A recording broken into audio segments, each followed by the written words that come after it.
This entire session was thought about or curated to look at, if we look at scaling agroecology and natural farming, how do we really mobilize finances to it? How do we really integrate finances, right?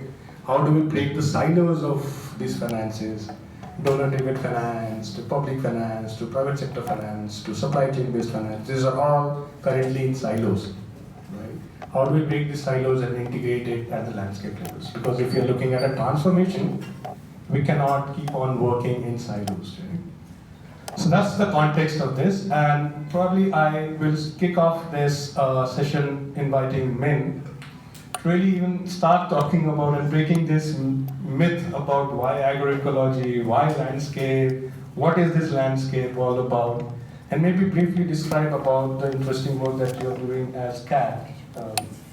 On looking at landscapes as an integrated model and also looking at landscape as economies of scale. Thank you, Naveen. First of all, I want to acknowledge that there are more women in the room, which is fantastic. So, if you look at the history of work that has gone on in India with respect to moving away from chemical-based agriculture, which we know, which was a savior long time ago, but has many other impacts which are negative. It goes on for 30 years, more than 30 years. And if you look at the shift that work has brought on the ground, we've only been able to shift maybe 2 to 3% of the land under some sort of non-chemical based agriculture.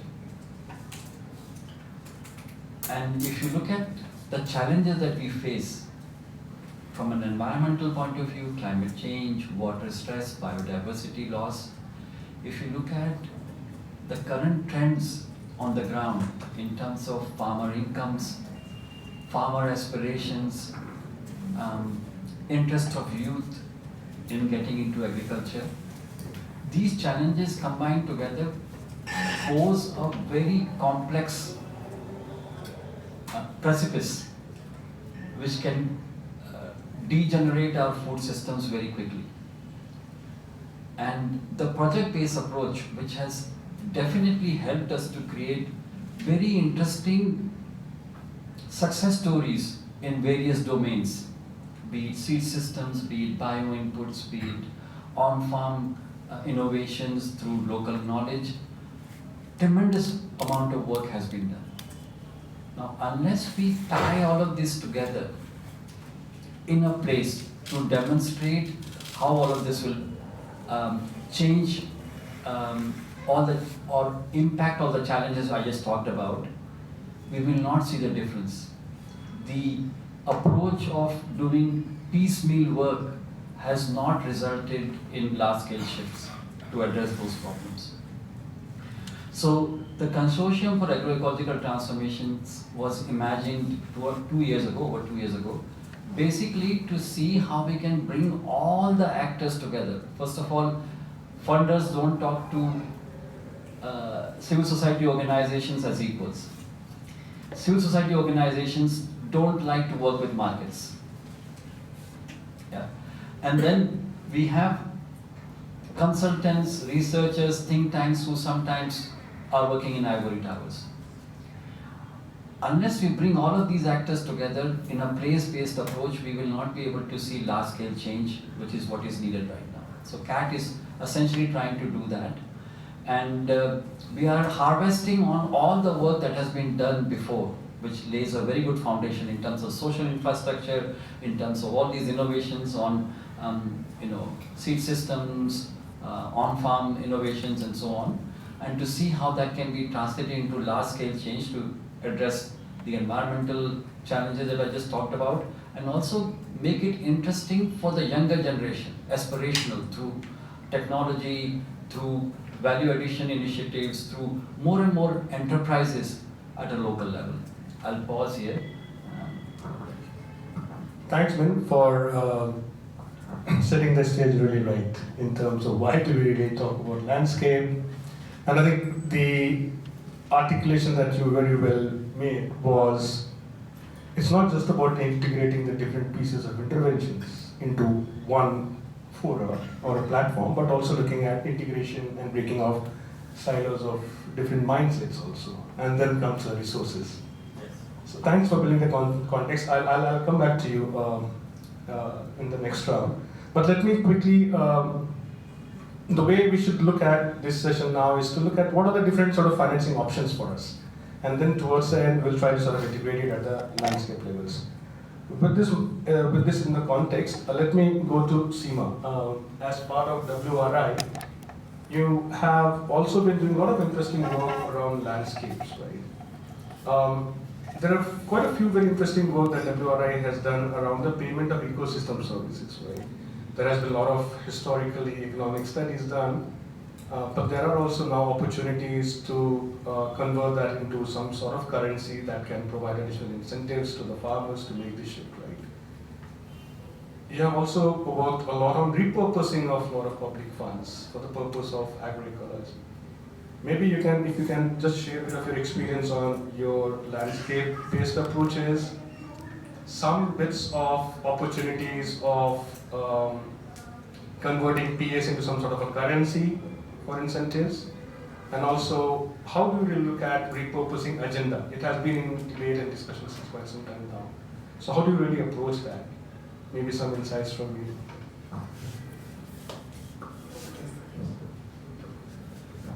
Thanks, Naveen. Thanks for the question. First, I would like to bring, as you said in the beginning, that the things are, and also highlighted by me, things are moving in silos, as of now we see. So even if we look at the numbers, the number says that in India, the restoration finance, 94% of it comes from government, and only the 6% comes from private sector. And globally, if we see, 73% of it comes from government, and remaining around quarter of it come from public-private sector. So this needs to be increased in India. We need to bring in more of private sector, and as Min said, like we need such efforts where we bring collaboration between the actors, the funders, and the entities. So this is important. And while speaking on this, like payment for ecosystem services. So before we go for payment, we need to identify the services. If you look at the Green Credit Program by Government of India, it highlights 8 specific interventions around NRM. So sustainable agriculture is one of them. The irony is this entire scheme or program falls under Ministry of Environment and Forest, despite having an intervention on sustainable agriculture. So there also we need to break this silo. We need to bring in even the Ministry of Agriculture into this. So agriculture can't be looked at by a forest ministry. One is this, and then on ecosystem services, we need to first identify what are the services that are flowing from sustainable agriculture or agroecological based practices. So until you identify the services, you can't decide do the quantification. Without quantification, it is difficult to identify or even put a value to it. So the first activity which is required is this. So to introduce you to the work of WR India, we are it's a work in progress actually. We haven't yet done that. So we are identifying different services, ecosystem services from different sustainable agriculture practices. Since it's a work in progress, I can't speak much because the findings are still in pipeline. And also there is another work on repurposing of policies or public incentives towards sustainable agriculture. So there we have identified the major levers are the water and the electricity for now. It is difficult to speak on fertilizers given the political economy around it. So it's better to look at the levers which are actually achievable. So water and electricity are the best achievable levers. And there we have like just quoting just one example for it, like PM Kusum scheme. We all understood, we got to know the fallouts of the scheme, and then after understanding that, some changes were made to it. Like the 100% incentive was reduced to 60%, so that we do justice to the need of the scheme as well, and it's a very good scheme actually. So similar kind of initiatives are also needed for other policy schemes as well. So I put a stop here. Maybe I'll come in the second round. Sure. Thanks a lot. I think it's really good to know that there are already existing works. Of course, I think regarding the payment for ecosystem services, there's a historical work that has gone into. There are updates going on. There are some market instruments like green credits, and which are trying to incentivize the ecosystem services. Carbon has already seen a market sort of establishment as of now. It's evolving, of course. I think the next big sort of a trick for all of us would be to really look at the repurposing agenda very seriously, in terms of if there are 90% of these resources or 70% of the resources are coming from the public sector, how can it be best repurposed for the work that we're trying to do in terms of agricultural transformation, right? I will quickly make a segue and go to Abhinav. You're part of Axis Bank Foundation, right? And we were having this brief discussion that Axis Bank does engage with the civil society organization, with the livelihood focus, right? And that is something which is really great from different sort of foundations that we are picking up certain pieces, education, livelihoods. How do you think could be a role that Axis Bank Foundation can play in terms of looking at how these resources which are exclusive to one sector can be looked at to trigger the larger integrated approach at the landscape levels? No, not just one piece of the sector, but to really trigger the larger integrated one. Maybe some thoughts on that. Sure, maybe I can just first disclaimer, this views expressed are personal, and I can speak of the CSR sector as a whole, not particularly Axis Bank.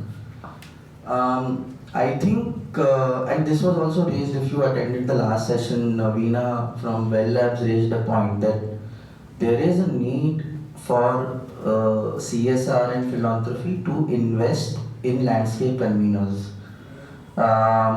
Because you need, action in silos will remain or will continue, and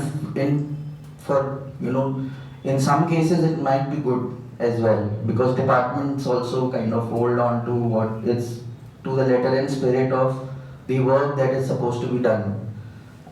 There needs to be someone who connects everything together, and that's where I feel that CSRs need to shift from funding activities to conveners, like what you also tried to share. So I think that's one piece of the puzzle, or I would say that there needs to be more appetite in the sector, and it is gradually increasing. I think there is obviously a succession sort of.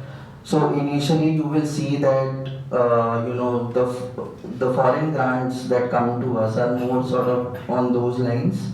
You see that there's this green transformation project funded by IKEA.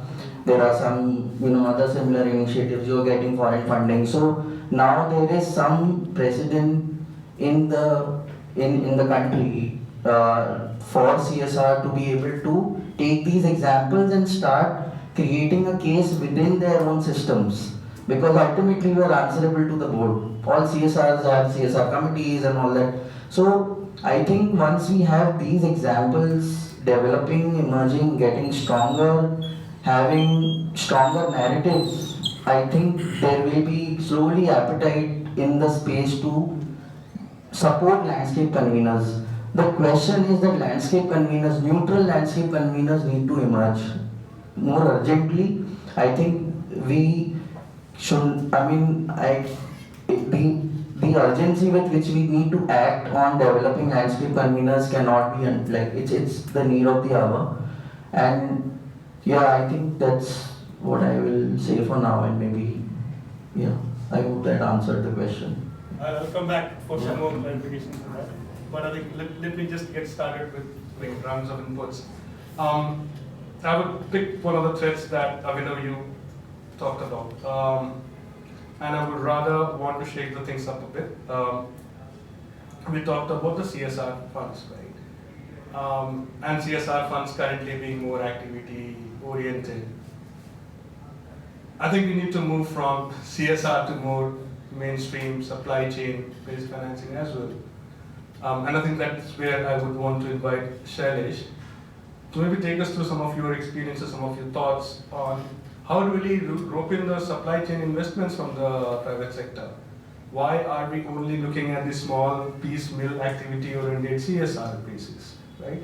CSR can be a trigger to unlock these, but for now it largely seems like CSR is the only sort of funds that we are talking about. But how do we unlock the supply chain finance now?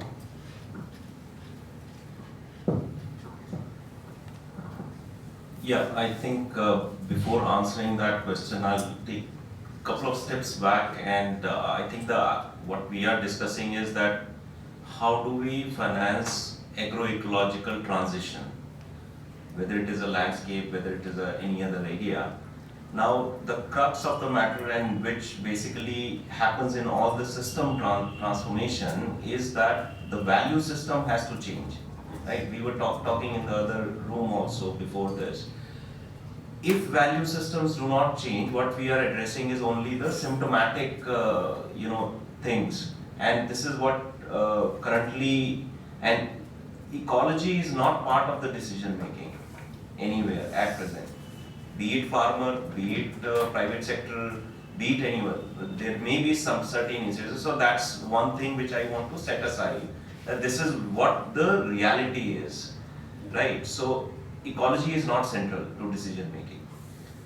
Second thing is that if we look at the potential, in which Seema was also talking about, that potential of agroecology or getting investment into agroecology transition actually comes from 2-3 things. One is the ecological rationale, which is basically it is improving the natural capital.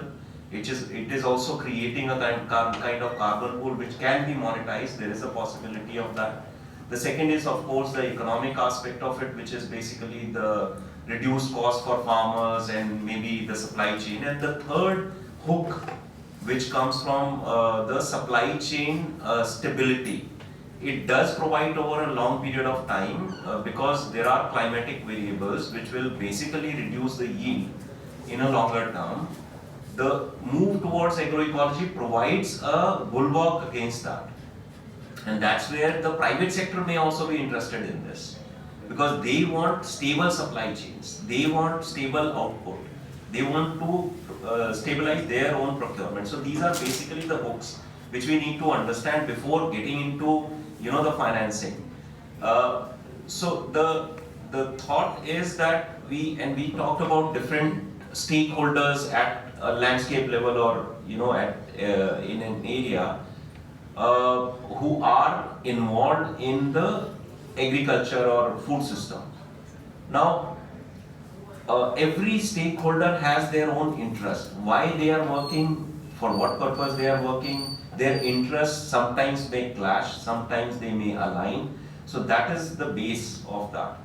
Now, I was thinking about this, supply chain, and which we also discussed before this session. Now, there were 4 questions that I was thinking on. Is that what are the sources of finance or investment when we are looking at it? Who are the people who are basically providing finance? Who are the people who are using this finance or they require this finance? Why would they fund transition? What is the hook for them to fund this transition? And even if they are interested, what are the issues that they face and how do we address those issues, which basically curtail the financing of it? And one of the examples which came to my mind is that we used to work a lot on decentralization with panchayats and all that. And we were talking about, empowering women leaders in panchayat. But when we looked at the reality, and this is what I am talking about 10, 12 years ago, after that I'm not much aware about it, but we were basically working on a base which itself was shaky. There was no functionaries in many states. And then we are talking about one level up. So supply chain financing is actually weak in many areas within India. Now, unless that gets strengthened, we cannot say that, okay, so we need to work on that first and then say that, okay, agroecology is also one thing which comes into this, right? So And then there are, looking at who are the basically the sources of finance and who are basically the takers of finance. So there are four, basically players which I could identify both, and there could be others also. Of course, farmers and their collectives is one, which basically uses the finance. Aggregators and processors are there, who also require financing in the supply chain.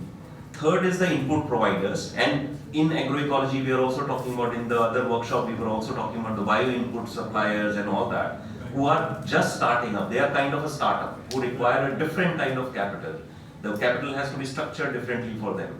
And then fourth is the service providers like machinery providers and all, which also play a major role in this system transformation. And if you look at who could be the funders, philanthropic capital is one. Public financing, and in public financing it is not only government but also the DFIs who play a major role in this. NABARD is also public finance. Commercial capital, and then supply chain players who are basically the procurers or people at the higher up in the value chain. Now each of them basically plays a key role, and at the level of who uses this capital, it's everyone has their own need. What kind of need is there? For example, the farmers will require, because there is a risk that they run in this transition, so there may be a yield gap which they would be averse to. So is there someone who can finance this? And there are also challenges in getting that finance, and also what kind of finance then is applicable for these different players. Similarly for aggregators and similarly for input providers, different needs, different challenges, different ways to unlock financing for them. So if you look at the supply chain, this is where we need to drill down and understand them differently, and then look at who are going to be providing finance. For example, philanthropic capital, they have their own purpose. Why do they want to come in, and what purpose do they solve? In the other session, Murli was talking about the APF experience, where he was saying that they wanted only to give programmatic money and they have certain criteria, and the program has to fit into that. In public finance, it can solve a different purpose. It can be it can provide a guarantee or loss guarantee in the whole system. Commercial capital will come later on, based on our own experience, and I am still a student in that. I have not worked in finance that much, but I am understanding. The first thing in any kind of risky transition, and this is a risky transition actually, private sector will not come initially. First is going to be a philanthropic capital, which will basically have to provide that risk capital or have the first loss kind of a thing. The second is public finance, and they may run parallelly. And then only when the conditions are suitable for private sector to enter, they will enter. And where will they provide finance may also differ. They would seek revenue. A kind of impact private entity may also say that, okay, we will reduce the rate of return, but there will have to be a rate of return in that. So whether it will be farmer collective who can provide that rate of return, or is it like an MSME or an enterprise within the whole value chain who will provide that?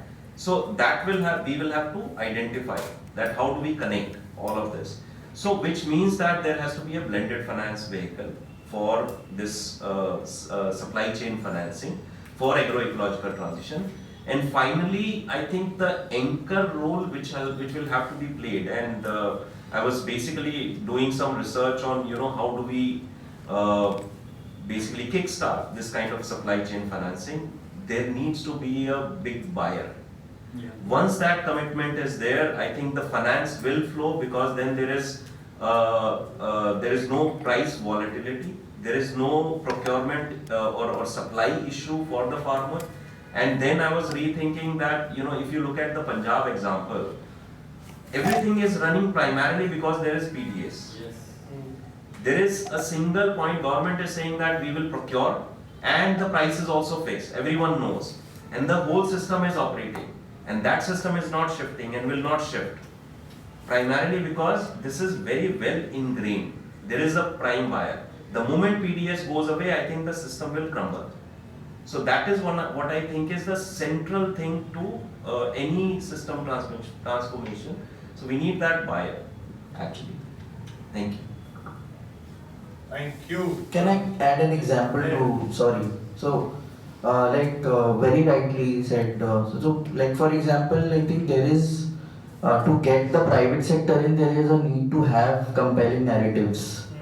And to give an example, like I worked when I was working with ITH, we were working with cotton companies like IKEAs, H&Ms and all that. Based on a study that we did, we found that Narmada's waters are actually supporting 8% of global cotton production, global. And 50 to 55% of organic cotton globally is supported just by Narmada's waters. Imagine that, because of the irrigation to Gujarat, Maharashtra, Rajasthan, MP, obviously. That is the hope that worked. The challenge that we faced after that, so they have huge amount of sustainability budgets, all these big market actors. The challenge that we face is that their sustainability teams and the procurement teams here, they're two different departments and they themselves don't talk to each other. So while we could get sort of philanthropic budgets from these companies, but when we actually started talking about procurements and share in, so let's say if a farmer is doing some regenerative or agroecological practices, will that farmer get a higher price for that? कि भाई इसको 50 पैसे एक kilo का ज़्यादा मिले. Then there was no movement on that. We struggled for 18 months. So there's one, but it's a very good thing. So, but again, coming back to my landscape Paringa's point, the compelling narrative has to be held by somebody. Unless that happens, you will not be able to get these big buyers in, into the discussion and yeah. Thanks. Very interesting and very good points. Let me quickly round up the first round and go to PG Visha. To help us ground a bit more, you come from an organization which has been working with the farmers, smallholders, trying to promote these agroecological measures. And here we are talking about meso and macro levels in terms of landscapes, financing, markets. What is your take if this transformation has to shift? Coming from your perspectives of the on-field experiences, how do you see this shift is going to happen? This transformation that we're talking about. Yeah. So I was so glad that Shailesh spoke before me, and he spoke so articulately, and he just laid out the entire framework of what we have been trying to do. And Min also said, the idea is how do you finance the agroecological transitions that we are talking of on a landscape level. And our experience till now was, primarily, the models that we have in front of us is that we do smaller innovations. So let's say if we are going in a landscape and we are in the decade till now, where we were still learning the natural farming, how do you bring natural farming to an ecosystem, how do you sustain natural farming in an ecosystem, and how do you scale it up. So one realized that you need support systems, you need enterprise networks, local enterprise networks, because there's a parallel, the whole market paradigm of the conventional agriculture has that entire support system, has the inputs flowing in, has the seed flowing in, the irrigation and everything. And you don't compare that to this. You don't have anything for the farmer to fall back upon. The expectation is the farmer will make the inputs himself, the farmer will save the seeds himself. That doesn't happen at scale. There are few champions you will find. So basis that understanding, so it was either that we are getting philanthropic budget to try out these innovations. Or the other way is, let's say we've generated good proof of concept and we are confident of certain designs, and then we imagine something like the Odisha Millet Mission and mobilize a lot of public grant flowing in. But then both have their set of challenges. So grant in itself, we've come to believe and realize, has its set of challenges. Because as then Abhinav also said, the CSR imagination is also now starting, but it will take some time. So to achieve scale of natural farming transitions with grants, you won't have the flexibility. You won't have there'll be a lot of selection bias, is what we have seen. Ultimately, grants become about expenditure rather than actually knowing what the need is and who is the best suitable person, and let the demand come from the community. So that was the thing. So here actually taking forward what Shailesh was saying, is we are actually experimenting with a blended finance instrument, layering it on the landscape work that we're doing in Boypariguda in Koraput, and together with Vritti and the CMS group. And we also have like a design grant which we got from Outcome Accelerator, and they are basically the outcome-based funding. They're trying that, and several such initiatives have happened. I'm told and I've read in the wash sector, in other, in the education sector, but in the agri and livelihood sector, as Sir was also saying, the risks are just too many. So in order to attract commercial investments, commercial credit, because scalability through just grant-based finance doesn't look like happening. So if you have to unlock the commercial credit, and you have to unlock, so as he said, they will not entirely forego their expectations of returns. They will have, maybe they will just optimize it a little bit. So you have to make a business case. Agroecological transitions have to make a business case for impact capital or for commercial capital to come in. So with this kind of design grant that I was mentioning, the instrument is called the Social Success Note. What we are trying to do is trying to use philanthropic capital as catalytic capital, instead of philanthropic capital being used for the core investments. So what that help us does is create leverage in the system.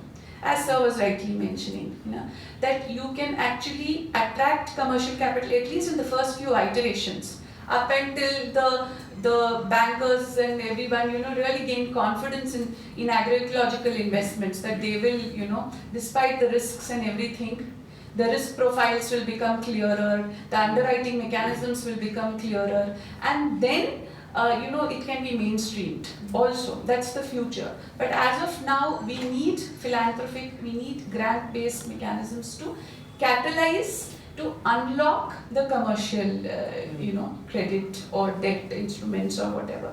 And how do we do that?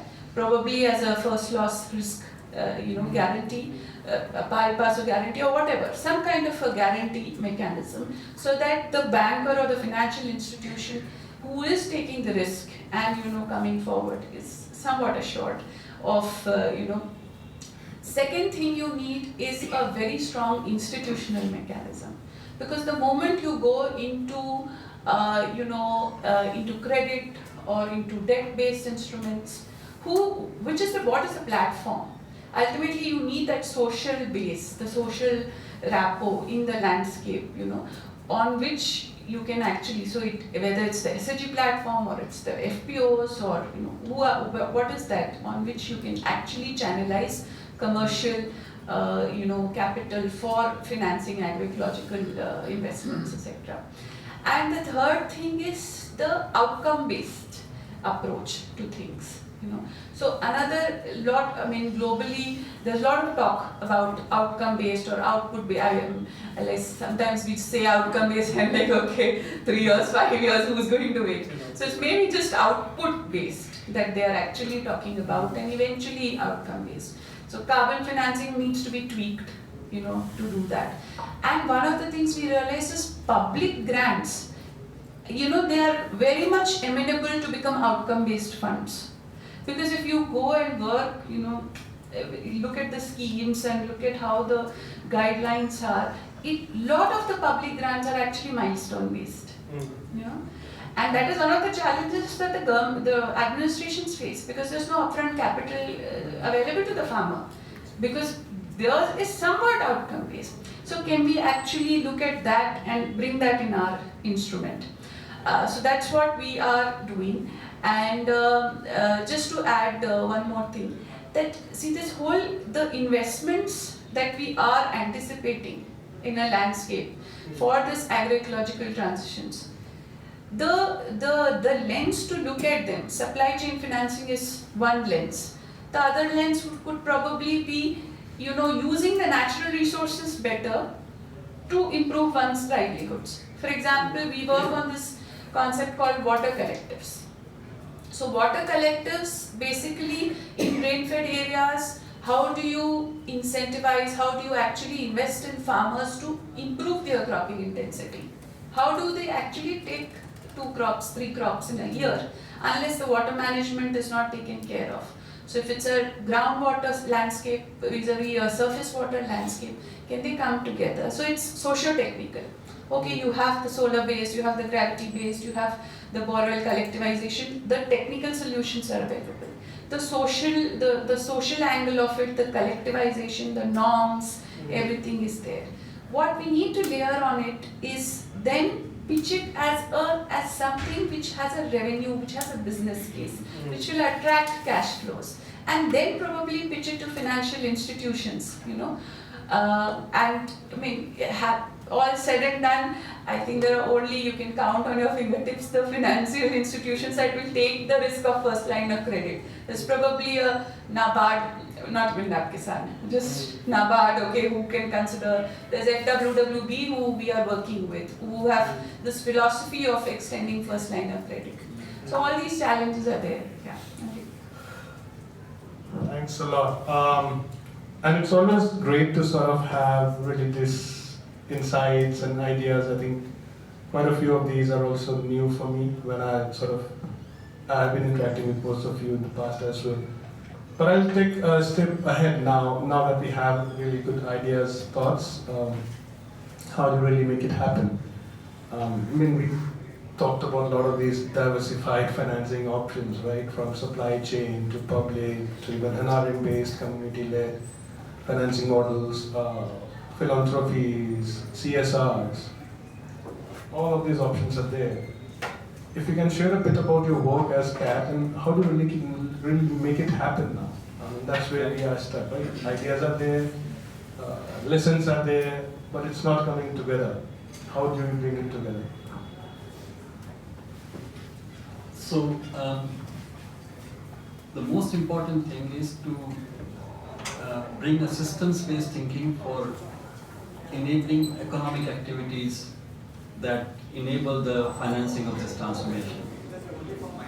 So what we have done is we have chosen some 11 landscapes in the country, and for us a landscape has to be large, not too large, but large enough so that the allied activities around agriculture for this transition, so be it seed system, seed provision, bio inputs, some aggregation, some value addition, those services can be provided not through philanthropic capital in the long run, but through enterprises which are locally created, which generate wealth and income for the people, but are also commercially viable in the long run. This is very important. So for them to be commercially viable, they need economies of scale. So the landscape has to be large enough to bring enough customers, and by customers I mean farmers and farm-related activities. So for us, a landscape is a block generally, but to be more specific, we believe it should be around 50,000 hectares and around 20,000 farmer families, roughly. So first is to define that.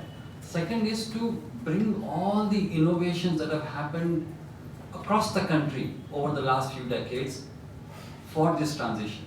They were in silos, so how do we bring them together and fuse them together to show how the synergistic value will create a much larger impact and sustainability in terms of this transformation. So bring all those ideas on the table, and then based on the local context, local agroecological context, climate, socio-cultural conditions, and the needs of the community, develop a plan. And we call this an investment in high-level investment and implementation plan. So it has all the ingredients, it has all the expertise from people who are doing this domain-specific work, fisheries, livestock, MPFP, and so on and so forth. Communities' needs fused with business propositions. And once these plans are made, we are hoping to do these pilots over the next 3 to 5 years in those 11 landscapes and demonstrate value to all stakeholders. Now this is going to be very challenging. I mean, there are so many elements without looking at innovation. Just to bring these things together is a significant amount of work. And the hope is that we will see a win-win situation on the ground from an environmental point of view, from incomes point of view, and also from a nutritious food production and food security point of view. We are hoping by doing this, we will create enough evidence, conviction within the stakeholders, particularly the government, because eventually this work can only be scaled through public finance. And of course complemented by markets and market investments. So we are hoping by doing this exercise, getting some philanthropic investments in the beginning, converging with some government schemes which already exist, we will be able to demonstrate the viability of this place-based planning and transformation for scaling. Thank you. Thanks, Ben.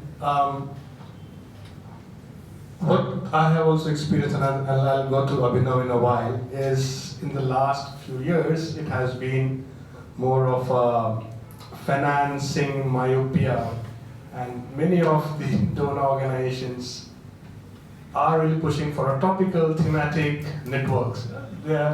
There's flood of networks that are coming up. And I quite like this idea that the CSR resources should now really look at creating this convening capacities. Right? How do we really leverage on the existing networks and not really get into this finance myopia to be like, it's my money, my network kind of a thing? To really look at existing networks, can we strengthen them?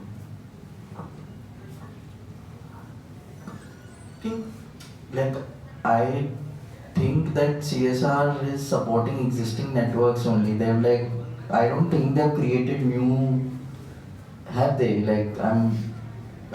Pretty much what's been developed organically in the civil society space has been promoted or supported in some way. So I sort of don't, maybe I didn't get the question, but yeah. Yeah. No, so I'm not talking about the smaller activity-oriented CSR money to get into now from activity to the convening power. I was looking at the larger picture of bringing in this global philanthropies, right? And how to really help them to really pool in the resources rather than creating parallel structures, right? And of course, the local CSRs like Axis Bank in India and other sort of bank-based or private sector-based CSRs are there. It's easy to sort of now really encourage them to move from activity to this convening orientation. But the challenge is also now this global philanthropies to be oriented, right? How do we do as aggregated sort of stakeholders here to really create this narrative for them to be interested to build on the networks that we have and the institutions that we have in India? Okay, I think it has to be a larger narrative. It cannot be, they need to understand that, funding or supporting initiatives which I think should be more and more place based, backed by neutral conveners, will have a natural succession of getting support through other financing avenues, which may include supply chain, like of companies putting in money in that initiative or in that area. It may include PES models. It may include investable projects. So they need to, like philanthropic capital, need to be provided that kind of larger picture to be able to have more and more sort of appetite to invest initially. I think that's where it can happen. In terms of like general scenario, I think again I come back to narratives, compelling narratives, or which are coherent also in nature. I feel in general, at least I mean like I've worked mostly in central India, so I will take lead from that. Is the narrative that we have like on agriculture, on forests, on biodiversity, or carbon for even for that matter, they are not, in my view, compelling enough. I think for me, water is that, holds that or can hold that compelling narrative. And when actors who are developing place-based approaches need to really focus on creating compelling narratives that are centered around water, because it impacts everybody. And that's where I feel and it's not that models have not been developed around water. You have examples of water funds, water credits. We're not talking about water credits. Why? We need to, because that's something that touches in my view everybody, like even an urban citizen is impacted by it. So I think this is something that we really need to build upon. And the other reason why I feel water can be, if we center narratives around water, is because of its ability to provide it's an opportunity to develop a simple attribution framework. आप biodiversity ले लो, आप forest ले लो, आप कुछ carbon, they are not able to, at least in my view, provide that attribution framework, which is simple and easy to understand for everybody. But water can do that, because in essentially what has happened in PS model is you created water credits, you restored a certain amount of land that has led to certain amount of savings in water.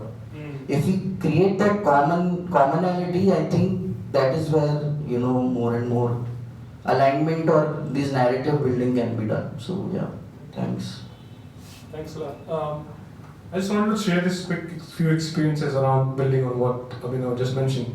We were visiting Andhra Pradesh, where a lot of natural farming has been promoted, right? And we took some marketplace also to visit.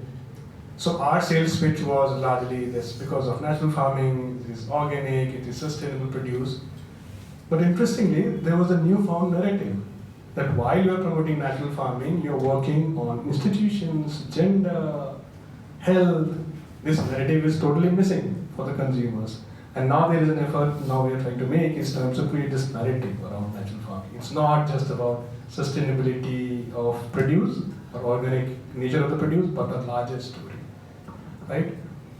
So thanks a lot for bringing that up. I'm also looking at the watch and the organizers. I want to keep some time for also quick Q&A, but maybe I'll give quick 1 minute to each of you in terms of one idea, one step that we would want to take to operationalize these interesting ideas of integrating finance at the landscape levels, given that we have discussed challenges and also the opportunities now. Maybe I'll start with Shailesh right from that corner. So 1 minute, one idea for opportunities. Yeah, I think one of the very challenging thing that we are currently working on is that there is a very large government scheme which has come up, which is about modernization of command area development, which is to convert all the surface irrigation to pipe water supply, and this is going to have immense impact on water efficiency in the country. It's a huge scheme which will demand maybe if not 100 but tens of billions of dollars, and money is not there, that much money is not there, so they need that private sector to come in. Now we are currently tasked with to basically provide them with how it can be structured. So how PPP can be structured in this particular scheme. So we are going to do this. There are some of the ideas, but I think the things are going to be centered around where value creation is there for the private sector for these kind of schemes. It may not work everywhere, but in areas where there is private sector involvement already, and they are also going to gain something, and how do you create that story, which Abhinav was also mentioning. How do you create that story for private sector to come in and say that, okay, we will also be part of this.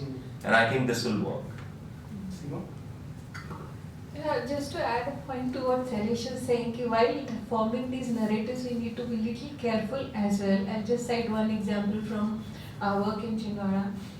So this landscape was not a maize landscape, but now it is becoming a maize landscape. Crop by crop, every year, every cycle they are taking maize, because the ethanol plants are coming up. So while making those narratives, be careful of those agroecological practices and what is suitable for the landscape. Now for farmers this looks very lucrative because the return they get from the maize is good.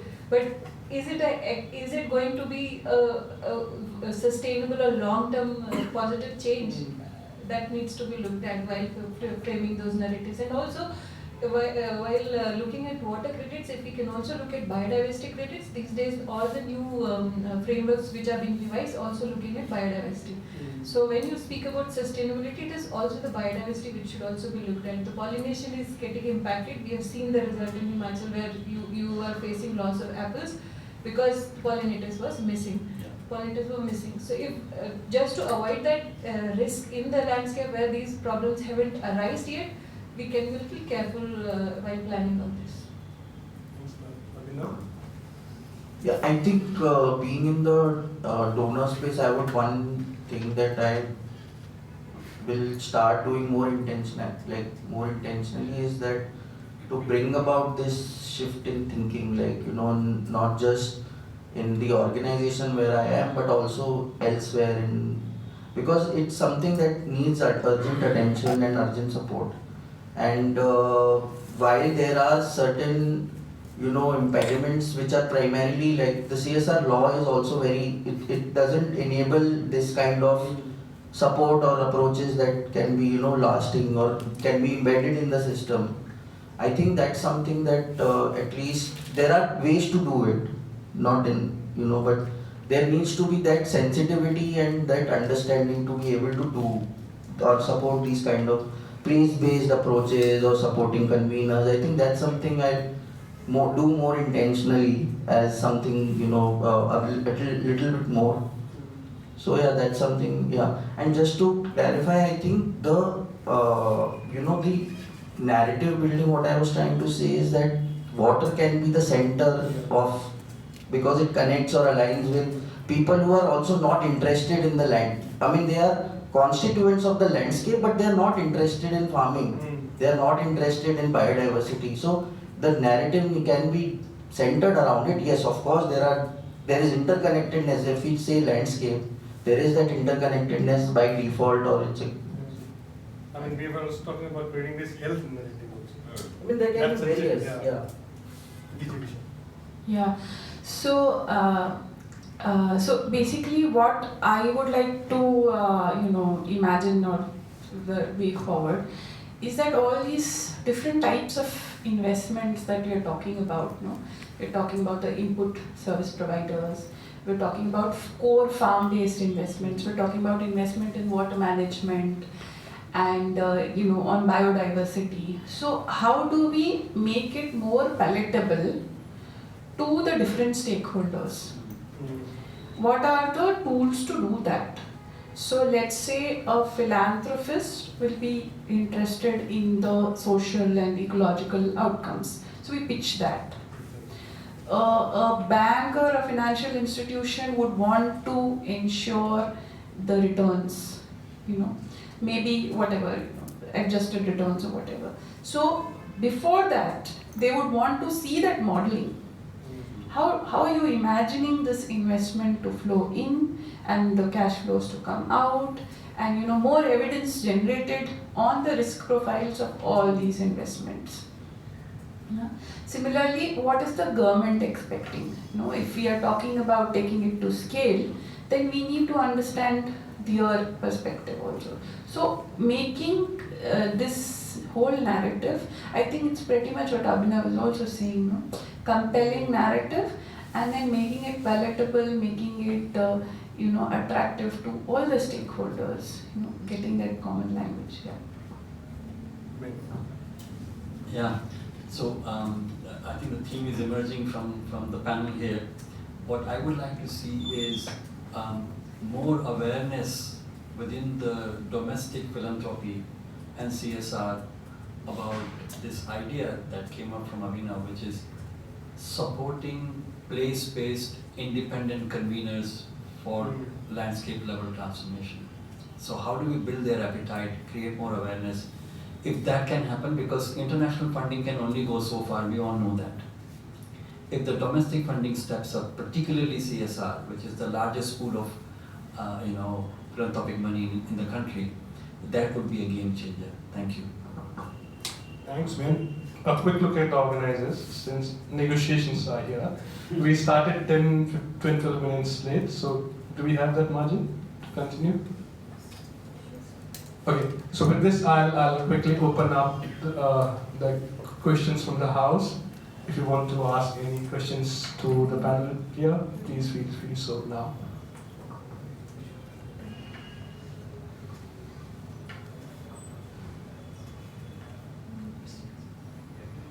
Okay, I will say it's the hammer one. Yeah.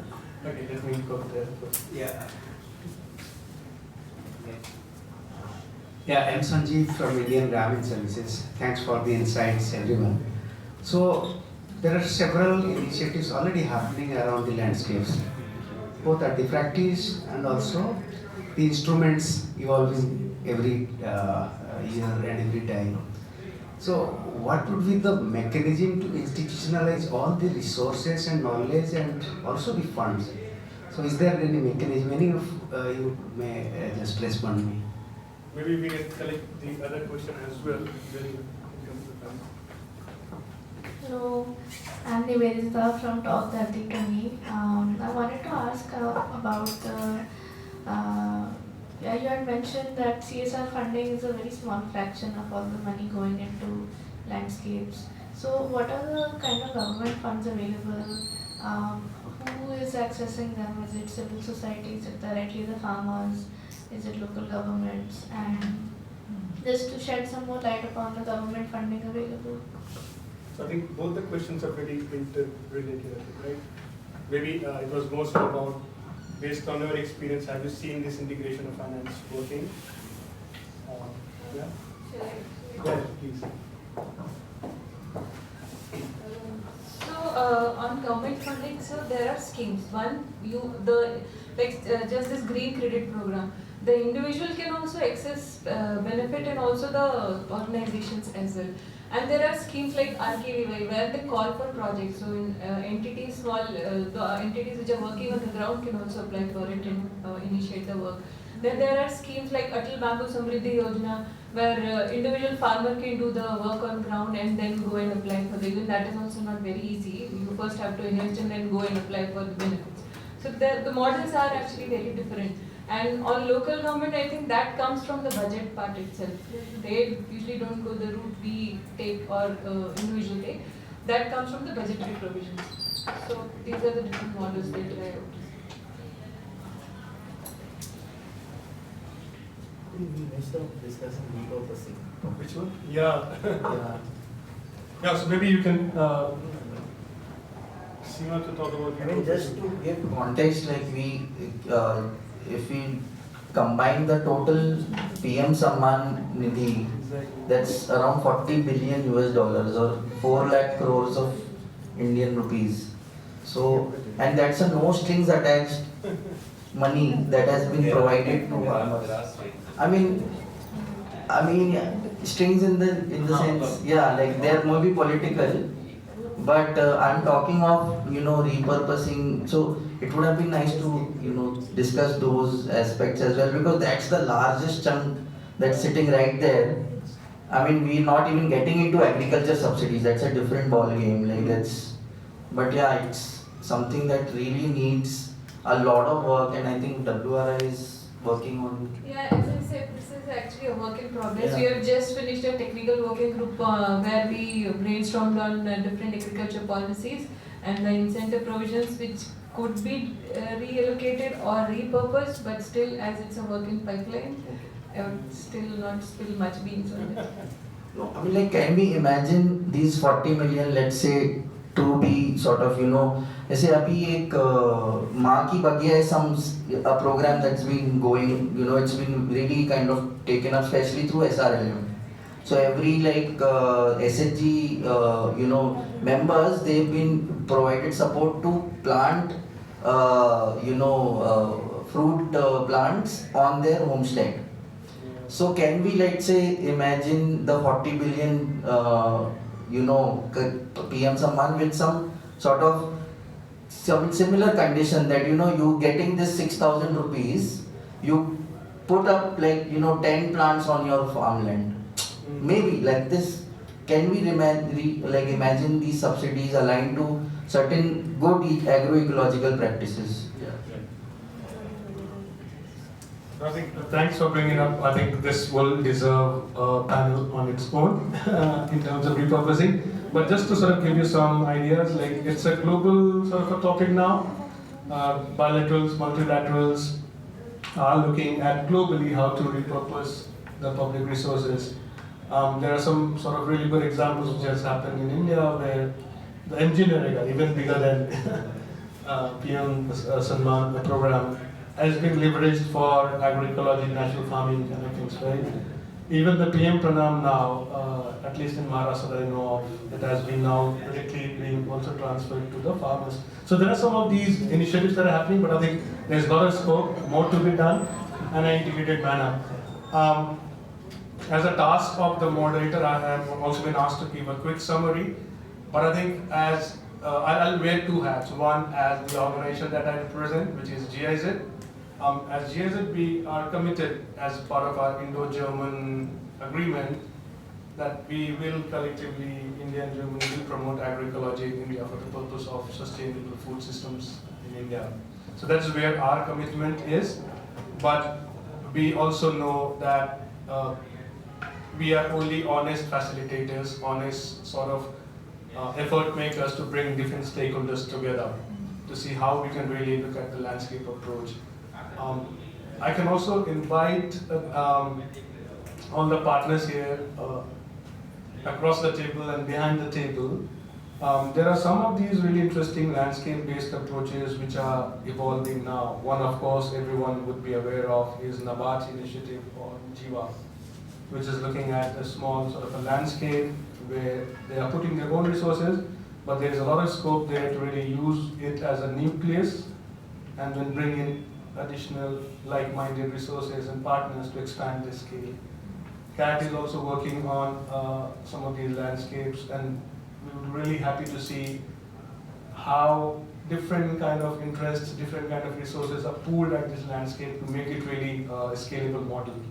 And once you have showcased this scalable model, there is a strong narrative, and probably, I think, there will be other stakeholders beyond GIZ, beyond CAT, beyond WASN, beyond WRI, to really take this integrated model ahead and replicate it. So that's the hope.